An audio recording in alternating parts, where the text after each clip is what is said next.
All right, welcome back everyone to another great edition of Maxin TV. I have here the esteemed Adele Gutman, and I am really excited to get started with her. She is the absolute expert on how to rank #1 on TripAdvisor, meaning if you own like a Motel 6, there's great potential she can get that #1 before the Ritz-Carlton, the Peninsula, all the greatest hotels in the world. She's got the secret sauce to this all. Adele, thank you so much for joining the show. Max, it is such a pleasure to be with you today. Thank you so much for the kind intro. And yes, you know what? It is true that you do not have to be a five-star hotel to have a five-star guest experience, because the people who are expecting a truck stop on Route 109 are going to be blown away with just a warm smile, a fresh, clean room, kindness, good, suggestions on a place to eat across the street or next door, and a little hospitality is magic. And they will be grateful for what their dollar has been able to get for them. It's really remarkable how much you know about hospitality and how nice you come off, being that you are from Brooklyn. It's remarkable. Yeah. It's remarkable. Yeah. I don't know what the hell happened to you. I don't know. Like there is no way anybody watching this would imagine you're from Brooklyn. Well, I was born in Israel, but when we came to America, when I was Even just better. a toddler, we started out in Bay Ridge, and we touched upon Queens and Long Island and New Jersey and everything as well. But it was my 10 years in Texas that put a little soft Southern hospitality in with the the mindset of a business person that you might get from New York City, hustle bustle New York City. Yeah, definitely. When you mentioned I originally started in Israel. I'm like, even worse, like they're even more aggressive.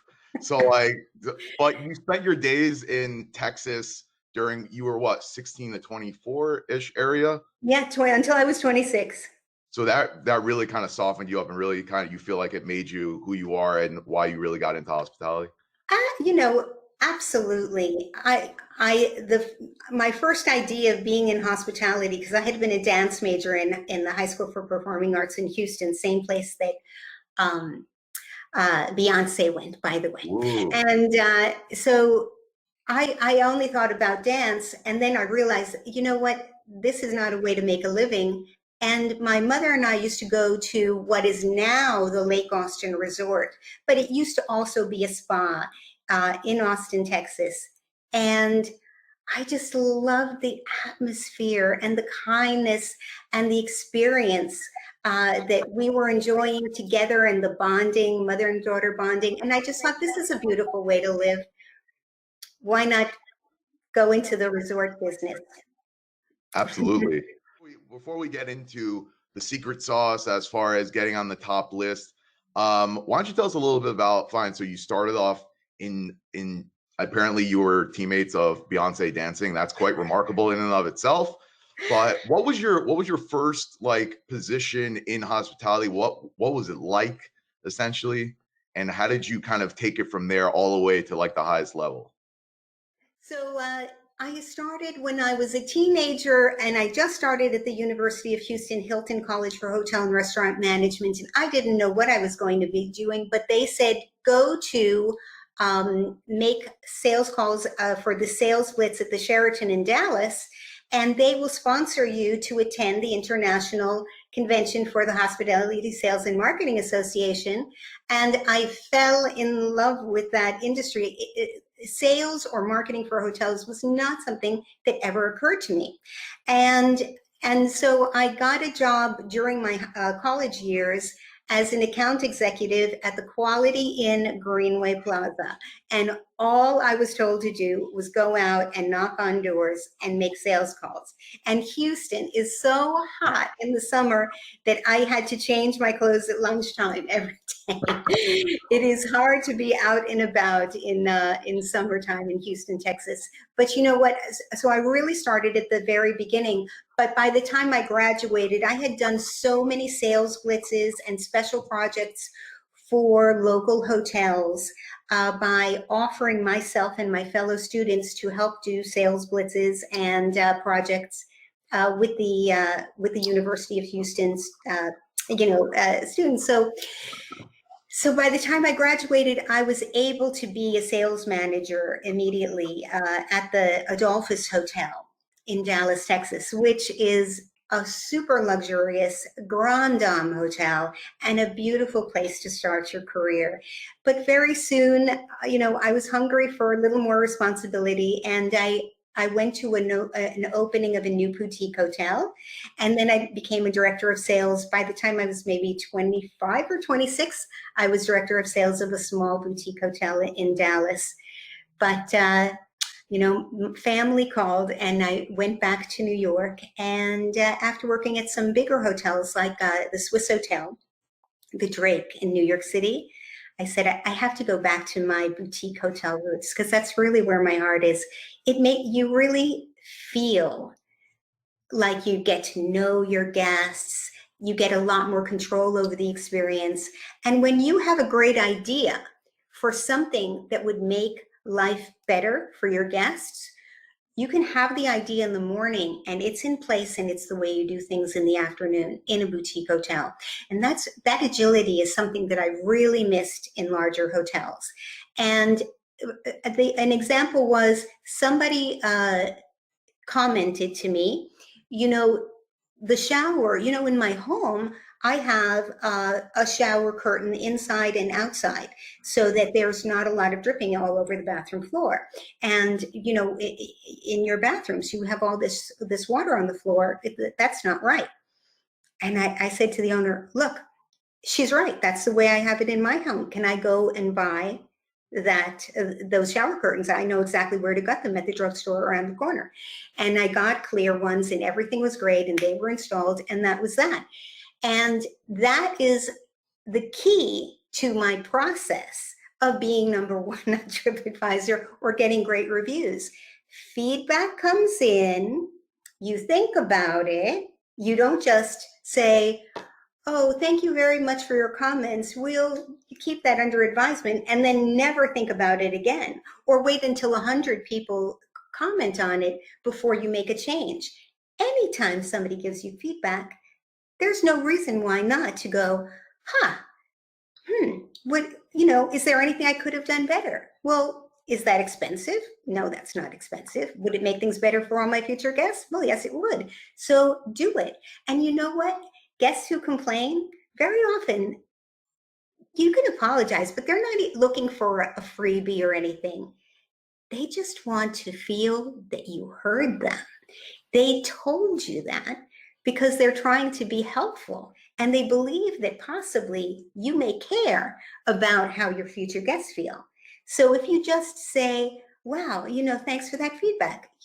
I didn't think about it like that, but you're right. We're going to do that. Well, can you imagine how great somebody feels when they know that you were willing to take action because of something they said? Yeah, it's like, you imagine like someone saying, hey, by the way, I made a recommendation at the Drake Hotel and they actually did it. So now anytime you go to the Drake Hotel, it's almost like I had my imprint on that one specific thing, right? You're so right. And you know who else really loves to feel their imprint? Your staff. Your team knows everything about what's wrong with the hotel that in the executive office you don't come face to face with because you're not right on the front line. But they're always actually having to deal with those issues and resolve those issues. And if you only ask them, hey, how did today go? Did you get any feedback from guests? Anything come up that you had to handle? Well, I handled this, but it was okay. I just ran out and I bought something at the store, or I went down to and I made something myself out of this, that, and the other. And then they just say how they resolved it, or I gave her something else instead. Very often we go and resolve things by taking fees off their bill. They're not really looking for it. They just want their problem solved.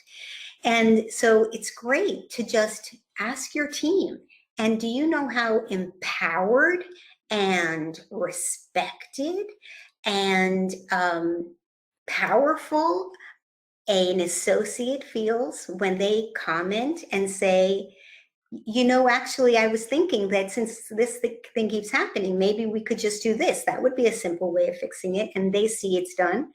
Wow, they feel like $1,000,000. And that's the way to train your future leaders to now that they've had an idea and another idea and another idea that's actually been implemented, or maybe sparked a conversation that resulted in something else being implemented, they feel a part of something special, of a place that cares. Yeah. Really, Yeah. When you actually think about it, you would think like listening is such an obvious trait of leadership, but almost never do they actually do it. I'll give you one example is first class I ever took for graduate school, my professor was a consultant. And when I say consultant, it's kind of like taking the CEO's watch to tell him what time it is. What he did was he told me, he's like, they pay him, these big corporations would pay him $30,000. They'd fly him out on a beautiful private jet to come in for as little as telling him to get an extension cord. He would literally go up to the CEO and say like, okay, what's your problem? He tell him the problem. He'd go to the employees. Okay, guys, what's the problem? They tell him the problem. He'd say, how do you fix the problem? They tell him how to fix the problem. He would go back to the CEO. He's like, this is how you fix the problem. Where's my check? It's so true. It's right? So true. But people are, for some reason, they're shy to do that, or they think that they don't seem as powerful, or maybe they look weak, or I don't know what it is, the obstacle, but there is some kind of a mindset issue. And you know what? Like, the way my brain works today isn't the way it did when I was younger. And every single step along the last 40 years in the hotel business, I've been learning and getting better. And I'm not perfect now either. I'm still learning. But, there was a point where I must have been the worst boss, because I truly believed that you're supposed to tell people what to do. And it took a long time to learn that actually the best thing is to, collaborate. Collaborating, even if you have a great idea, if you present it to the team, here's the problem, let's work on the solution together. You get so much more buy-in, you get so much more creativity. And just as a point to the fact that I'm still learning, I was just speaking about this to somebody else. I interviewed recently Sally Beck from the Royal Lancaster in London, who took her hotel from number 272 to number 14 on TripAdvisor in London, which has like 1,150 hotels. Wow. And it's still rising. And she said, I don't want to be a hippo, which means, I can't remember what it stands for, but it means, the highest paid person. The opinion of the highest paid person wins. So she doesn't put out her idea first. She presents the problem to the team first, and then she gets everybody's suggestion. And then at the end, she may take points of what everybody said and maybe contribute some thoughts of her own, or amalgamate a few things together. And that's such a great point. So I'm always learning, but absolutely collaborating with your team. They know so much already, but they don't feel that they have the freedom from fear, to speak up. They haven't been invited to speak up. And sometimes when people speak up, they get in trouble.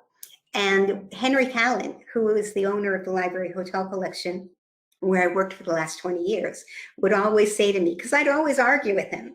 And he goes, and I always said to other people, of course he wants me to argue with him. He doesn't pay me this much to be a yes person. And he would say to me, Adele can argue with me as much as she wants, as long as it's for my own good, not for her good. Right. And of course, it wouldn't occur to me to argue with him for my own good. I had a mindset of being the owner of the hotel, because when he first hired me, he said, I want you to think as though this was your hotel and this was your hotel company. That's unbelievable. Yeah. And by the way, I was that person who'd bring things up and get in trouble all the time. So it happens. You see how that happens. It doesn't make any sense. Or just get shut down. And if you get shut down and not listened to, that also makes you not want to speak up. So just imagine that there are companies, probably not as much in the hotel world, but it happens in hotels, but it happens in many other companies too, where the customer service desk is getting yelled at all the time by the complaints that are of the customers that are on the phone, and how soul crushing it can be, because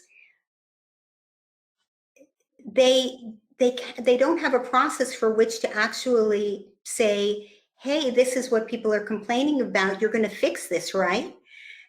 The reason that they're getting yelled at so much is because they believe that the company already knows about the problem, isn't doing anything about it, therefore doesn't care. And then the people who care, that may be in customer experience or customer service, they feel terrible because they don't have the power to make things better, and telling somebody isn't going to do any good. So they feel their morale is crushed.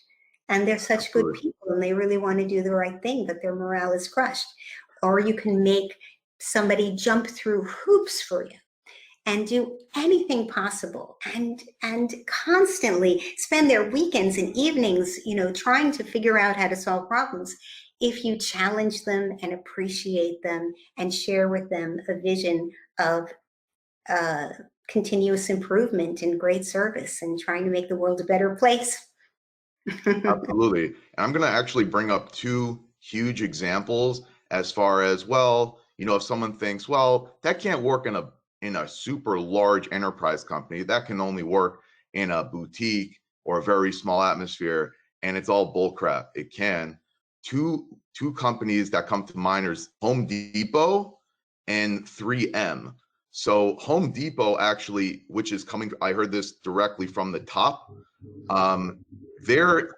Most corporations, the way it works is a triangle. So, information, basically everything goes to the top. Essentially, the top guys make the decisions, but don't necessarily know what's going on the floor. Home Depot's model is the exact opposite, is that the bottom is the most important. It starts at the bottom and goes to the top is the bottom, essentially, right? The inverted pyramid, 100%. 100%. And I did always try, and maybe I, as I said, nobody is perfect at it, and you don't have to be perfect at it. You just have to get out there every day and really do your best each day to be a little bit better. But I always asked, is there anything you need? Is there any way I can help you? Are you having any obstacles? Maybe we should talk through together and see if we can find a solution. How can I support you? If you go around and ask that, it's unbelievably powerful, and it makes people, even if they are facing hard challenges, it makes them feel supported and not alone. And it makes them feel brave that when something does come out, they know that they can contact you. And maybe you're able to help them and maybe they're not, but they know you're going to try for them. Absolutely. Yeah. You know what? You're going to say something?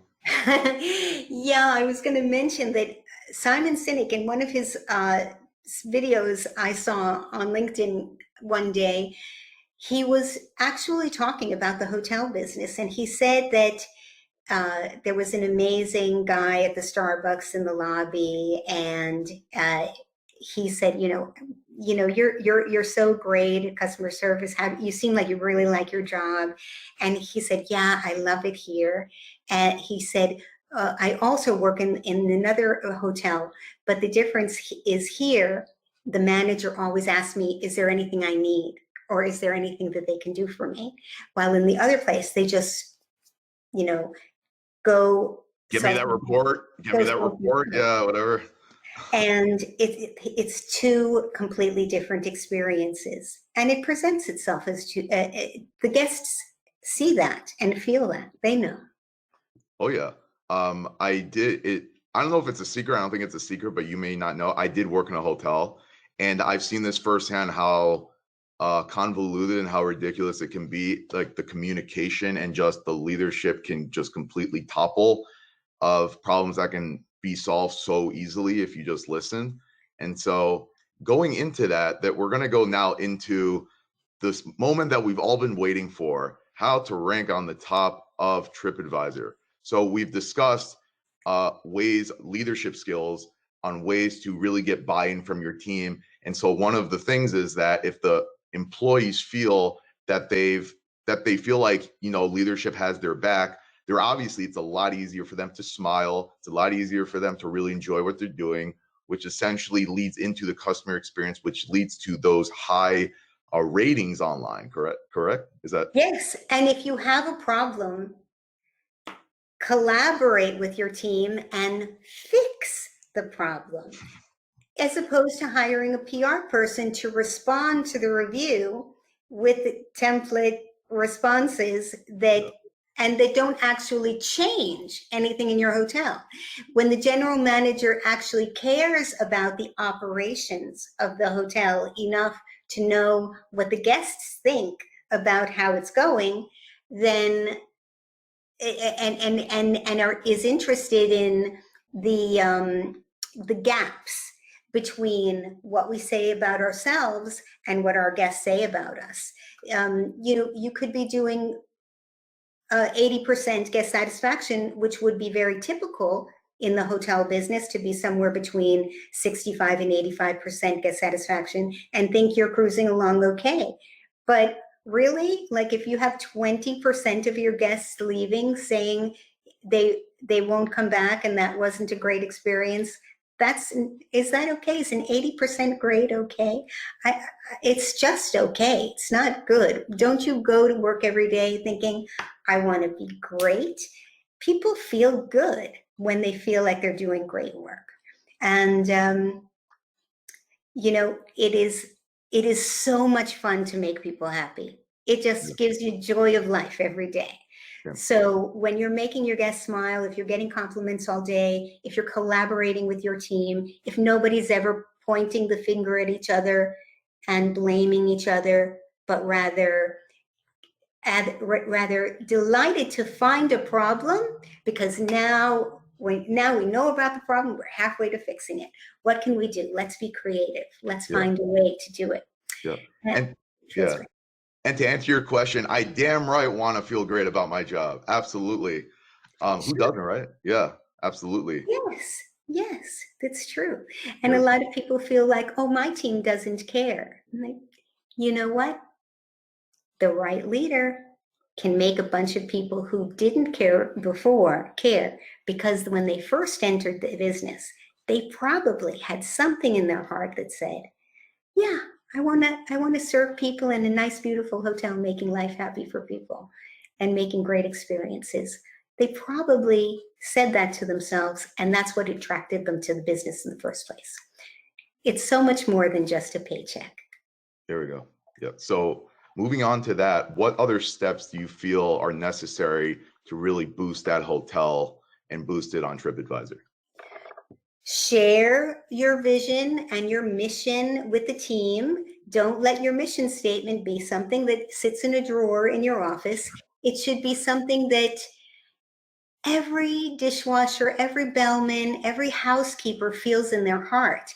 This is the hotel where We are making beautiful memories and beautiful experiences that people will treasure for the rest of their lives. We are making a beautiful environment for people to connect with their spouse, their family, their business partners. We're creating an environment that makes things happen and makes lives better. And we're giving people a little rest from the stress of their life. So it's such a joy to be able to do that. And I want to give my best every day. And my team and I, we see that we're number this on TripAdvisor, and we want to get to that. And I can see every day us growing. Every week that passes, I can see us growing. And I can see those 5-star reviews come in. Go team, go team. If you appreciate your team, if you let them know your goal, they share that vision, that is so important. Very often, the executive office has a belief about the company that nobody on the ground level Nobody knows. Yeah. It's true. Yeah. And then, as I said, read the reviews, and don't only listen to the negative reviews to see what you need to change, but you should do. Of course, you should. We already talked about that. But you should also listen to the things people compliment, because then you know, hey, our guests really like it when we do this. And it's usually just these 2 or 3 people that are doing it. How do we get the rest of the people to do it? How do we get what's going on great at the front desk to also go on great at the valet, and for the people who are doing the room orientations on arrival, and for the people in the gym, and for the people in the restaurant? How can we make the dinner as fantastic and full of compliments experience as the breakfast? So you can look for what your guests respond to, and double up on it and triple up on it, and commit to giving that experience to every single guest. Not surprise and delight, meaning you're choosing a few people to do some extra special thing for. Right. Special guest. Every single person is special, and Right. every single person should feel like a VIP. Right. So Mr. and Mrs. Schwartz that's taking the vacation on the same weekend as some really big VIP should feel the same way about themselves as the VIP should. Oh yes, and more, because they're not used to it, and they deserve it more. You know, that hardworking teacher or fireman or nurse or housekeeper. Maybe one of your housekeepers is on vacation. Don't you want her to feel like a queen when she's on her vacation, so she can feel how good it feels, and want to give that to other people as well? You know, everybody deserves that break. Every single guest deserves to be treated the same way. Absolutely, especially if Mr. and Mrs. Schwartz are from Brooklyn and somebody at the hotel actually smiles at them, they're going to be like, oh my gosh, I feel amazing. Nobody smiled at me in 25 years. This is fantastic. So, Yes. yeah. So moving forward, what was the biggest challenge of your career? Meaning, have you ever stepped into a situation where like the hotel is ranked like 4,000 out of 4,000 and you somehow were able to get in like the top 10? Well, let's see. You know, I'm trying to think. I can tell you one thing. I was told after our hotels in New York, which started out where one hotel had found itself up in number 3. That's what really told me it was possible for all of our hotels. And one of our hotels was number 56, and the other 2 were kind of in the middle. Once we had gotten all of them to number 1, number 2, number Wow. 3, and number 4, all in a row. Wow. Out of hundreds of hotels in New York, Yeah. people said, well, you know, that's because you're here and it's not going to be able to translate to another country. But we opened up in Prague, the Aria Hotel Budapest in Prague, and they went straight to the top on TripAdvisor after construction. And that was in like 2003 that they opened. It's no longer part of the Library Hotel Collection, but they're still in the top 10 on TripAdvisor because they have that philosophy and that commitment to service. They get that standard of making every guest happy. And so they got an award from TripAdvisor being the #1 luxury hotel in the world in 2010. The hotel I was staying at, yeah. And then when we opened the Aria Hotel in Budapest, it became the #1 hotel in Budapest within 3 months and #1 hotel in the world on TripAdvisor, in the entire world in 2017. And I want to note this because they said, oh, you're not going to be able to do it in those, ex-communist countries. And, there was a lot of interviewing had to happen in order to pick people who had that spark, that a little bit of sunshine, a little bit of extra energy, that we felt that this is going to be a good team to welcome our guests, which were going to be mostly from America and the UK. And even remember one of the front desk clerks in Prague said to me, Adele, you want us to smile at the guests? This is so fake. This will not go off well.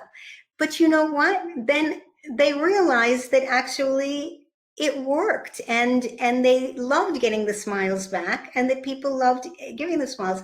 And believe me, that hotel still 18 years later, full of smiles. And the Aria Hotel Budapest was #1 for 5 years in a row in Budapest. Damn. Hotel in the world in 2017, which even surprised us. So those are pretty good challenges. And then in Toronto, the hotel wasn't actually completely finished. It was still beautiful what we opened in Toronto with. And even not completely finished, with several bits and pieces still waiting to go, it still got to #4 in Toronto and #7 luxury hotel in the world in Canada on TripAdvisor for the Traveler's Choice Awards. So those were pretty big, and that was a 400-room hotel. Right. So you clearly don't know anything what you're doing. Gotcha. I think I might be onto something. Oh, you might be right. Again, right. Right. I feel like it also could be applied to practically any business or any organization almost. You know what? It's funny that Josiah McKenzie, he used to work for Review Pro, which is the company who rates all the hotels based on doing a survey of all of the online reviews in the world. I think they have 175 different review sites that they look at. And he always invited me to be on speeches with him. And so I made many presentations with Review Pro, and TripAdvisor used to also ask me to do presentations for the other hoteliers. And Josiah used to always say, you have a system and it can be applied to absolutely any service industry. Anybody can learn how to do that. And so that's why when COVID closed all our hotels in New York and I decided to make a change, I said, you know what? I have a system and I would love to share it with people. So I hope everybody here links in with me. I'm Adele Gutman on LinkedIn. Adele Gutman. We will leave a link. Absolutely. And I would love to help anybody that needs it. That's right. And you, hospitality business or outside. That's right. And you run your own podcast as well, correct? That's true. Please watch the Hospitality Reputation Marketing podcast, Get Great Reviews. It's on Apple Podcasts and Spotify, and I have some of them up on YouTube already, but I'll put up some more. And remember that even though I may speak about hospitality, the concepts apply to any industry. Absolutely. And so this has been absolutely remarkable having you on. I learned a ton. I love the fact that you came on, and I'm definitely going to have to get a list of those hotels in New York City so I can go to all of them, because I want to, I'm going to go back in the kitchen staff and test them on what is the mission statement of the hotel, and we'll go from there. But again, no, I appreciate you coming on. Thank you so much, Max. It was a pleasure.